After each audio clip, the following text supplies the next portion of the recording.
Bonsoir à tous et merci beaucoup. Il y a parfois dans la vie des erreurs qu'il ne faut jamais commettre. Même bon, au fait, les gens n'aiment toujours pas écouter. Il y a quelques erreurs que Paul Kagame a commises et qu'il ne comprend pas. Je vais vous citer 5 erreurs que Paul Kagame a pu commettre jusqu'à aujourd'hui et qui certainement va lui coûter cher. Vous savez, en latin, il y a une phrase qu'on dit, le temps... comment on dit? Le temps, c'est la fille de quoi? La vérité.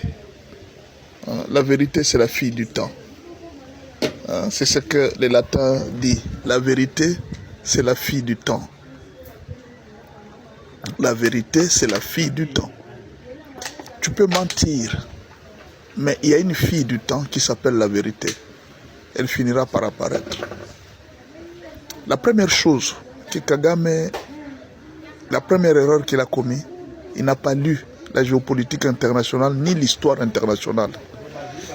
Il y a 3 présidents qui ont connu la même sort pratiquement que lui est en train de commettre.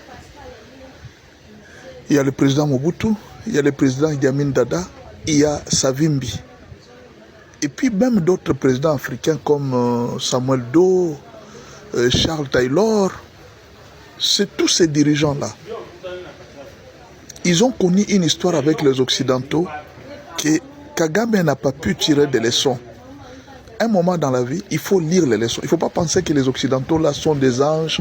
Quand ils te disent qu'ils t'aiment, alors il faut croire en leur amour. Non, il ne faut jamais croire en l'amour des Occidentaux. Quand ils veulent te vomir, ils vont te vomir, ils peuvent mentir pour toi des problèmes. Ou parfois, ils peuvent te jeter comme ça. Mais Kagame s'est jeté totalement aux Occidentaux. Il a cru en leur amour, alors qu'ils étaient en train de l'utiliser pour tuer ses propres frères. Kagame a tué ses propres frères rwandais. Il a tué les Tutsis qu'il est en train de dire qu'il défend. Il a tué les Hutus qu'il est en train de combattre. Il a tué les Congolais. Il a tué en Ouganda. Il a tué au Burundi. Il a tué en Tanzanie. Il a tué partout. Et il s'est fait ennemi de tout le monde. Tout ça, il était très sûr de Londres. Et Londres l'a oublié aujourd'hui. Aujourd'hui, ils sont en tribunal avec Londres. Pourquoi? Il n'a pas lu la politique internationale. Il n'a pas lu la géopolitique internationale. Comment Mobutu est tombé? Ça ne l'a pas intéressé. Comment on a tué Savimbi? Ça ne l'a pas intéressé cette histoire. Comment on a tué, comment on a fait avec Idi Amin Dada? Tout ça, ça ne l'a pas intéressé. Lui, c'était Kagame avec l'Occident. Mais il ne sait pas que ces Occidentaux, c'est du poison. Ils ont tué Lumumba. Toi, ça ne te dit rien. Ça, c'est une très première erreur. Et ça, même le président Félix Tshisekedi, il ne doit pas faire un amour aveugle avec les Occidentaux. En tout cas, le président Félix Tshisekedi doit éviter de faire un amour aveugle avec les Occidentaux. Ces gens sont les mêmes. Ce qu'ils ont fait avec Mobutu, ils pourront le faire avec lui. Ce qu'ils ont fait avec Kagame, ils pourront le faire avec tout le monde. Les Occidentaux sont comme ça. Vous voyez, nous pouvons avoir la politique comme l'Arabie Saoudite. Hein. Ils sont très malins avec les Occidentaux, ces gens-là. Ils sont très malins avec les Occidentaux. Donc, même avec le Japon aussi. Le Japon est très malin avec les Occidentaux. Ils ont vécu en paix pendant très longtemps avec les Occidentaux. Donc, nous aussi, nous devons faire très attention. Essayer un peu d'étudier comment le Japon a vécu avec les Occidentaux. Ils ont conservé leur empire, ils ont conservé leur culture, mais ils sont avec les Occidentaux. Donc, nous devons aussi faire une stratégie pour vivre avec les Occidentaux et non aller aveuglément comme Mobutu et comme Kagame a été, comme les Savimbi et les autres qui sont tombés dans les pièges. Regardez ce qu'ils ont fait avec Saddam Hussein. Vous voyez ce qu'ils ont fait avec Kadhafi. Ils l'ont dorloté au début. Ils lui ont donné beaucoup d'avantages. Ils l'ont permis à faire un coup d'État. Mais les jours qu'ils l'ont jeté, en tout cas, ils l'ont jeté vraiment, ils l'ont tué, ils l'ont humilié. C'est ça les Occidentaux. Kagame n'a pas lu l'histoire du monde. Il n'a pas lu l'histoire du monde. Dernièrement, la deuxième erreur, ce sont les déclarations. Dernièrement, François Soudan pose la question à Kagame. On dit, bon, beaucoup de gens ont dit que vous étiez malade. Hein, beaucoup de gens ont dit que vous étiez malade. Est-ce que c'est vrai ce que les gens... Vous connaissez la réponse de Kagame? Kagame a dit exactement ceci. Il a dit, la majorité de tous ces gens qui ont dit que j'étais malade, moi je suis en plus bonne santé plus qu'eux. Cette question avait été posée une fois à Mobutu. Mobutu qu'on a dit que tu devrais mourir à l'hôpital, tout ça. Il venait de la Suisse. pour une hospitalisation. Mobutu a dit, moi Mobutu, je n'ai jamais fait 1 heure du temps dans un lit de l'hôpital.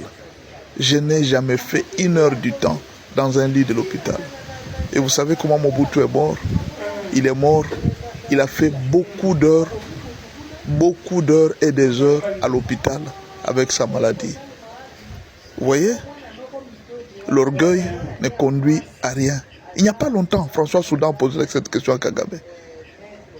Il paraît que tu étais très malade, et tout ça, les gens ont dit que tu étais mort. Il dit, la majorité de gens qui disent que j'étais malade, tous ces gens-là, la majorité de ces gens, moi je suis en bonne santé plus qu'eux. Et aujourd'hui, nous venons d'apprendre que Kagame a été vite amené en Allemagne pour des soins et que c'est le premier ministre qui est en train de gérer les affaires courantes. C'est possible, on ne sait pas, c'est une information, ça peut être un mensonge comme toujours d'habitude, mais je vous dis que Mobutu avait fait la même déclaration que Kagame vient de faire.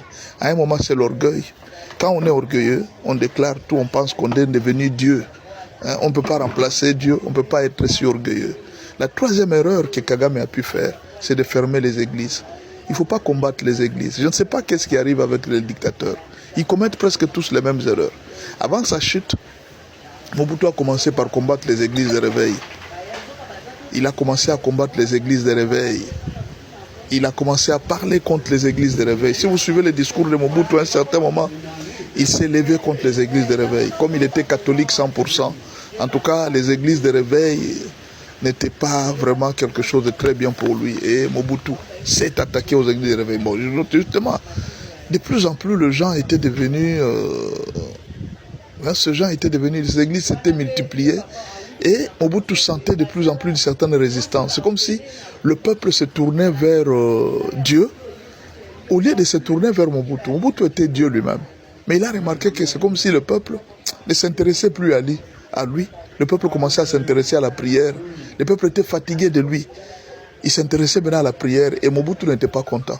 Comment le peuple peut tourner le dos contre moi pour s'intéresser à la prière?